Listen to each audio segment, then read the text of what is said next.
बिस्मिल्लाहिर्रहमानिर्रहीम। मैं हूं शहबाज अहमद और आप मेरे चैनल देख रहे हैं कुकिंग विद शहबाज।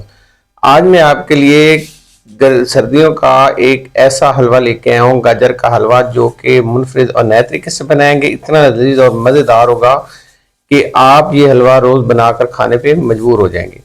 आज हम गाजर का ऐसा हलवा बनाएंगे जो कि आपके सारे हलवों पे भारी हो जाएगा। बहुत ही आसान सी रेसिपी है, तो आइए शुरू करते हैं। यहाँ पे मैंने लिए 1 किलो गाजर और उसको मैंने क्रश कर लिया इस तरह से। ये देखिए, मोटा मोटा आपने इसको क्रश करना है।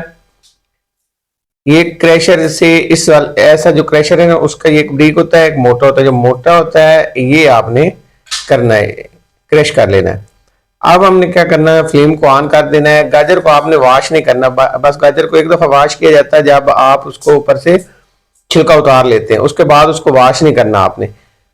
अब हमने इसको यहाँ पे खुश्क करना है, तो यहाँ पे फ्लेम को हाई रखेंगे और हाई फ्लेम पे हमने इसको ड्राई कर लेना है। जो इसके अंदर पानी है वो खुश्क करना है, क्योंकि एक दफ़ा आप अगर इसको पानी के लिए खुश्क करने के लिए रखेंगे तो एक दफ़ा से पानी ये गाजर छोड़ना शुरू कर देती है और उसके बाद ये ड्राई हो जाता है। आपने चम्मच को हिलाते रहना ताकि नीचे से लगे नहीं और जले नहीं। तो इस तरह से आपने उलट पलट करना। और ये देखिए, ड्राई हो चुका है पानी, और इतना ही हमने पानी को ड्राई कर लेना है। गाजर जो है वो हमारी पूरी तरह से ड्राई हो जाएगी। ये तकरीबन 5 मिनट लगेंगे, आपकी गाजर जो है वो पूरी तरह से ड्राई हो जाएगी। अब हमने इसमें शामिल करना है घी। अगर आपके पास देसी घी है तो ठीक है, नहीं तो आप इसमें डालडा घी भी इस्तेमाल कर सकते हैं। ये देखिए, इस तरह से पूरी तरह से ड्राई हो चुकी है गाजर हमारी। और इसमें 2 हम खाने वाले जो चम्मच हैं, उस चम्मच से 2 चम्मच भर के लेंगे हम घी। आप कोई भी ऐड कर सकते हैं, डालडा या देसी जो भी आपके पास मौजूद हो। इसको मिक्स करेंगे और मजीद 5 मिनट हमने इसके साथ बुनाई करनी है। घी के साथ गाजर की तो अच्छे से बुनाई कर लेंगे। इससे क्या होगा कि आपका जो है, एक तो इसमें देखें चमक आएगी गाजर के अंदर, और दूसरा जो है ये आप अगर इसको पूरी तरह से बुनाई करेंगे तो इससे एक कच्चा जायका आता है वो नहीं आएगा, वरना आपका जो घी का है वो जायका आता रहेगा। अब इसमें शामिल करेंगे 5 मिनट बाद चीनी आपने अपने जायके के मुताबिक इस्तेमाल करनी है। मैंने यहाँ पे आधा कप लिया है, ये तकरीबन बनती है 200 ग्राम। और इसको अब यहाँ पे मिक्स करेंगे, और मिक्स करने के बाद अब हमने इसकी पकाई करनी है। ये शीरा छोड़ेगी गाजर जो है, इसके साथ मिलके चीनी के साथ जो शीरा बनेगा वो आपने खुश्क करना है। 5 मिनट लगेंगे आपको, 5-7 मिनट लगेंगे। ये शीरा आपका खुश्क हो जाएगा पूरी तरह से। और अब इसमें हम शामिल कर लेंगे, ये मेरे पास बादाम है थोड़े से, इनके मैंने छिलके उतार लिए थे। मिक्स करेंगे और मजीद 2 मिनट हमने इसकी बुनाई करनी है।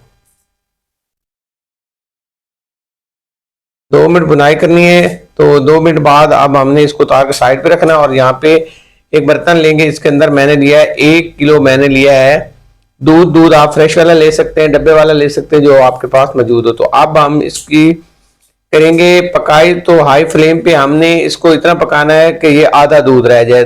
ये तकरीबन जो है 500 मिलीलीटर से थोड़ा सा कम होना चाहिए, मतलब इतनी पकाई आपने कर लेनी है। ये देखिए, बॉयल आने शुरू हो गए हैं, और बॉयल जैसे जैसे आते जाएंगे आपका चम्मच साथ साथ चलता रहना चाहिए, ताकि जो आपका दूध खुश्क हो रहा है वो नीचे लगना शुरू हो जाएगा। तो आपका चम्मच चलता रहे, इससे क्या होगा कि दूध जो है वो खुश्क हो जाएगा। और ये देखिए, इस तरह से गाढ़ा होता जाएगा। जब आपका आधा दूध रह जाएगा तो इसमें 1 टीस्पून जो है मैंने कॉर्नफ्लोर लिया है, उसको मैंने थोड़ा सा पानी डाल के या दूध डाल के आप उसको मिक्स कर लें, ताकि गुठलियां न बने, और चम्मच चलाते रहें और इसमें मिक्स कर लें। हाई फ्लेम पे तकरीबन जो है 3 मिनट तक हम इसे मजीद पकाएंगे। इससे गाढ़ा हो जाएगा दूध, बिल्कुल ऐसे होगा जैसे क्रीम होती है। ये देखिए, गाढ़ा होना शुरू हो गया है। ये देखिए, इस तरह से जब फुल गाढ़ा हो जाएगा तो आपने इसको उतार लेना है। ये तकरीबन 3 मिनट में जो आया आपका दूध, ये फुल गाढ़ा हो जाएगा। चेक करता रहना है आपको ने इसको, जैसे गाढ़ा हो जाएगा आपने इसको उतार लेना है। यहाँ पे गाढ़ा हो चुका है, तो यहाँ पे आप शामिल करेंगे हम जो हमने गाजर को पहले जो है चीनी के साथ तैयार करके रखा हुआ था, वो यहाँ पे हम शामिल कर लेंगे। अच्छे से मिक्स करेंगे, और हाई फ्लेम पे हमने मजीद 5 से 6 मिनट पकाना है। ये जो है दूध आपका थोड़ा बहुत आपको नजर हो जाएगा, आ रहा है, ये भी ड्राई हो जाएगा और पूरी तरह से ये मिक्स हो जाएगा, गाढ़ा हो जाएगा आपका ये हलवा। तब आपने इसको उतारना है। 5 मिनट हम इसको मजीद पकाएंगे, 5 से 7 मिनट तक आप पका सकते हैं इसे। तो ये देखिए मुझे तकरीबन 7 मिनट हो चुके हैं पकाते हुए, और यहाँ पे देखिए जो दूध आपको नजर आ रहा था थोड़ा बहुत, वो भी खुश्क हो चुका है और पूरी तरह से ये देखिए मिक्स हो चुका है। तो मजीद 1 से 2 मिनट और पकाएंगे और इस शक्ल में आ जाएगा। अब हम इसको उतार लेंगे और उतार के इसको करते हैं डिश आउट। तो यहाँ पे मैं आपको फाइनल लुक दिखाता हूँ। ये देखिए माशाल्लाह जबरदस्त हलवा बना है। सर्दियों में ये जरूर बना के खाएं, सेहत के लिए बहुत ही फायदेमंद है और इतना मजे का बनता है कि आप इसको रोजाना बनाकर खाने पे मजबूर हो जाएंगे। बच्चों को बहुत पसंद आएगा और आपको खुद भी बहुत पसंद आएगा। तो एक दफा जरूर